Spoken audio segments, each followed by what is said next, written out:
আমার এবার প্রেগনেন্সিতে সবচেয়ে বেশি যেটা খেতে ইচ্ছা করেছে সেটা হচ্ছে সুইট খাবার। বিশেষ করে একদম প্রপার বাংলাদেশি মিষ্টি, যেমন রসমালাই, চমচম, তারপর মিষ্টি দই এই টাইপের খাবার, পিঠা, মিষ্টি জাতীয় যে কোনো খাবার। আমি তো অনেক সময় এত ক্রেভি উঠতো, ঘরে বিস্কিট বসে বসে খেতাম, যদিও আমার ওগুলা খাওয়া একদম ঠিক হয়নি বা এখনও ঠিক হচ্ছে না, ডায়াবেটিক্স আছে।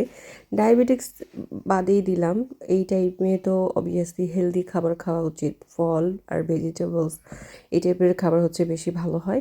কিন্তু আর আমি খেয়েছি হচ্ছে যত মিষ্টি খাবার আছে। আজকে আমার রসমালাই খেতে ইচ্ছা করছে, তো ঘরে যেহেতু গুঁড়া দুধ ছিল তো চিন্তা করলাম ইনস্ট্যান্ট গুঁড়া দুধ দিয়ে রসমালাই বানিয়ে ফেলি। কারণ দুধ জাল দিয়ে সেটাকে ফেটে ছানা বানিয়ে আমার পক্ষে সম্ভব হবে না। এই রসমালাইটা কিভাবে বানাইতে হয় এটার সুন্দরভাবে একটা ভিডিও বানানো আছে আমার পেজে অলরেডি। আর এখন আর আমার মনে হয় কারো এটা অজানা নাই। গুঁড়া দুধ দিয়ে কিভাবে রসমালাই বানাইতে হয় সবাই এখন এটা জানে। তারপরও অনেকের দেখি যে গুঁড়া দুধ দিয়ে রসমালাই যখন বানায় তখন সেটা একটু শক্ত হয়ে যায়। আসলে কয়েকবার বানালে ঠিক হয়ে যাবে। আমি এটা অনেকবার বানাইছি, বানাইতে বানাইতে এখন আমার একদম মানে যেভাবেই বানাই না কেন পারফেক্ট হয়। বাট আমি যদি ছানা দিয়ে যখন রসমালাই বানাই তখন ম্যাক্সিমাম সময় আমার হয়, কিন্তু মাঝে মাঝে শক্ত হয়ে যায়। এই জন্য এটা আমি বেশি একটা করতেও পছন্দ করি না, ঝামেলাও বেশি। আবার মাঝে মাঝে সেটা যদি একটু শক্ত হয়ে যায় তখন আবার কিন্তু মনটা খারাপ হয়ে যায়। তা আমি এটা সব কিছু মিক্স করে 10 মিনিটের মতো রেখে দিয়েছিলাম। এখন ছোট ছোট বল করে তারপরে হচ্ছে আমি এটাকে দুধের মধ্যে জাল করব। বলগুলো একটু ছোটো করাই ভালো, কারণ এটা অনেকটা ফুলে যায়।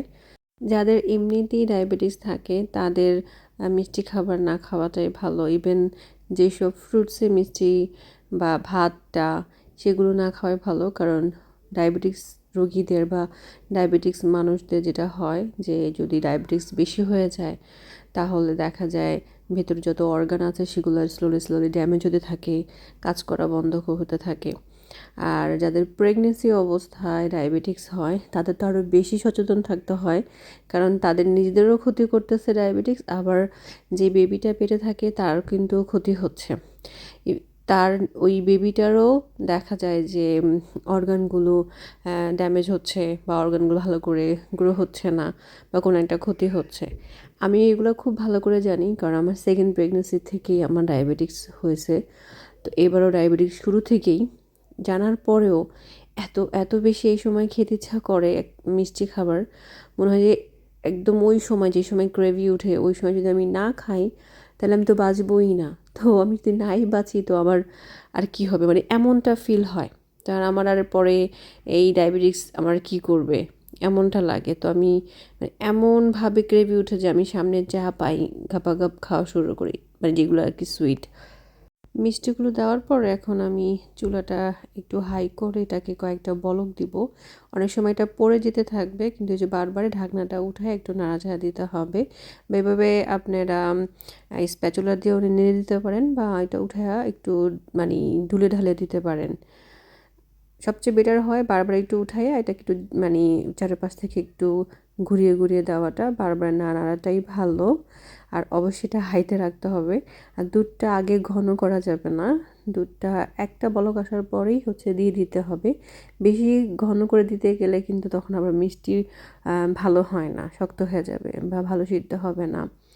তো এই যে আমি বারবার উঠাইতেছি, একটু নাড়াচাড়া দিচ্ছি ঠিক এইভাবে, উপর থেকে হালকা হালকা করে দিতে হবে। তো মিষ্টি কিন্তু অলমোস্ট হয়ে গেছে, ফুলেও গেছে। আর এত নরম হয়েছে ভিতরে, মানে মুখে দিলেই মানে গলে যাবে বা আপনার চাবাইতে তো হবেই না, দিবেন আর গিলবেন এমন একটা অবস্থা।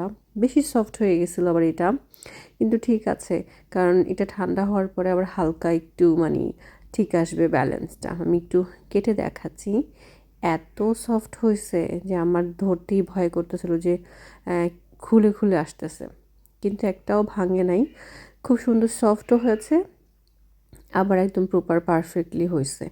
বাকিটা সুন্দর গরমের তাপে ভালোভাবে হবে। এখন আমি একটা সার্ভিং বলে সার্ভ করব। লন্ডনে দোকানের মিষ্টি থেকে ঘরে বানানোটা বেশি ভালো হয়, কারণ দোকানেরগুলো বেশি সুগার থাকে আর কোনো স্বাদ থাকে না, শুধু মিষ্টিই লাগে। মানে চিনিটাই মনে হচ্ছে যে আমি খাচ্ছি, আর মিষ্টির যে আলাদা একটা ফ্লেভার সেটা কিছুই পাওয়া যায় না। বাংলাদেশে হয়তো বা বিশেষ কয়েকটা দোকান আছে যেখানে আসল মিষ্টিটা খাওয়া যায়, সব দোকানে আবার যায় না। আর লন্ডনে হচ্ছে কোনো জায়গায় আমি ভালো মিষ্টি পাইনি আজ পর্যন্ত খেয়ে। এর থেকে বেটার ঘরে বসে যেরকমটা হয় ওইটাই নিজেদের পছন্দ মতো অ্যাটলিস্ট ফ্লেভার আর হচ্ছে সুগারটা অ্যাড করা যায়। তা আমি হচ্ছে একটা কেটে খাইলাম, মানে কী বলবো, যদিও আমার 2টা খাওয়া হয়ে গেছে, আমার খাওয়াটা ঠিক না। তো এই হচ্ছে আজকের ছোট্ট একটা ব্লগ। আল্লাহ হাফেজ।